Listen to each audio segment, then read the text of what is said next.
Now, one vaccine has been in the news the last 24 to 48 hours, and that's the AstraZeneca the molecule. The UK's Medicine and Healthcare Products Regulatory Agency says it is going to have a second look after irregularities in previous data from tests run by the British pharmaceutical giant. Let's cross now to Brian Quinn at the business desk. Brian, the questions over AstraZeneca, how's that affecting markets? Or Francois, shares in AstraZeneca actually finished today in positive territory, contrary to what one might expect. They gained around 0.25%, just a little bit more than that in London today.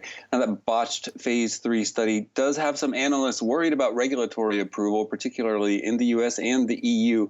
The company, though, says it's standing by its vaccine as it prepares a second trial. Now, the first trial saw a large number of participants accidentally given half doses for the first of 2 shots.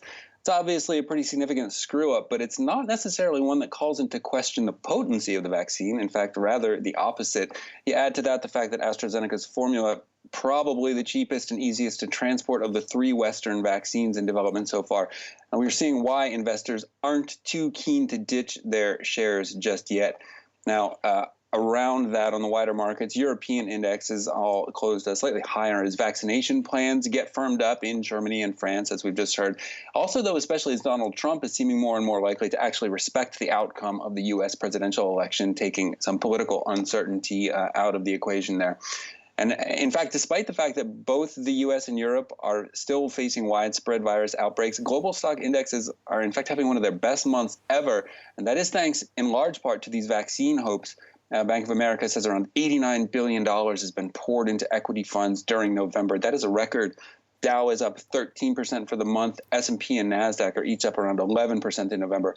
So investors are definitely looking at the light at the end of the tunnel, so to speak, and buying in pretty big. All right. Whether or not they need to curb their enthusiasm, we shall see. Brian, we don't have Thanksgiving here in France, but we do have Le Black Friday. It is Black Friday in America. That's right. Well, we could call it the Noël Américain, Thanksgiving here in France, as I've just recently learned, Francois, in fact.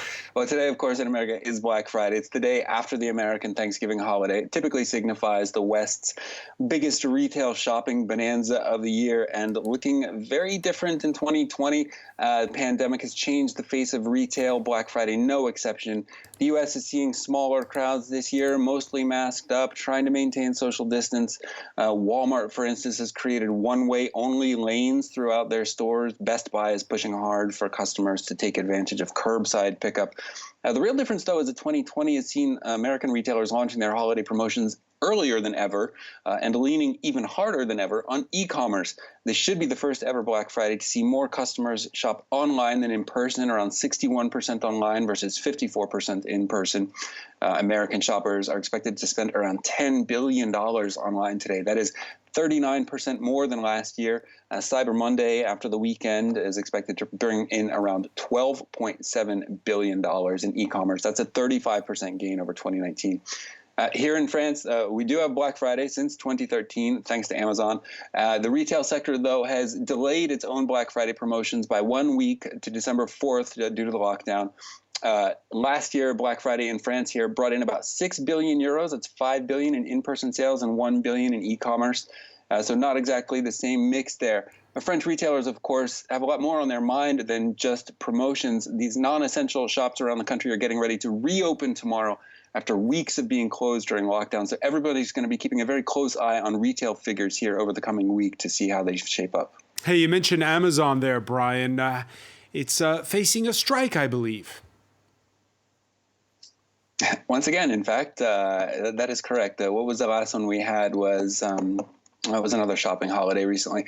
Anyway, warehouse workers across several countries, including here in Europe, went on strike today, demanding better working conditions. But they also want the company to respect the rights of workers to unionize, to stop avoiding taxes, and to commit to higher environmental standards. Now, organizers have dubbed this campaign "Make Amazon Pay" with a hashtag to go along with it. You got actions today in South America, the U.S., the U.K., here in France as well. The biggest, though, is probably Germany, though, where some 3,000 Amazon workers walked off the job at 6 facilities. Amazon company says has a strong track record of supporting its employees, safe working conditions, competitive wages, benefits, while aiming for net zero emissions and paying billions in taxes. It's now actually offering holiday bonuses to its frontline workers in a bid to kind of head off these growing strike actions. And Germany's Verdi union, though, says Amazon is not respecting some health protection measures there. It also says the company refuses to recognize regional collective labor agreements in the country. And some recent reports in the U.S. are also suggesting that Amazon is keeping very close surveillance on its workers in a very strong attempt to head off union organizing. So that's another troubling report to come out. Now, the Make Amazon Pay campaign says they're targeting the company in part because it's done so well during this pandemic. Profits at Amazon are up 53% over last year, in part due to that e-commerce boom. So obviously, in the crosshairs there because they are the biggest. All right, Brian Quinn, many thanks for that update from the business desk.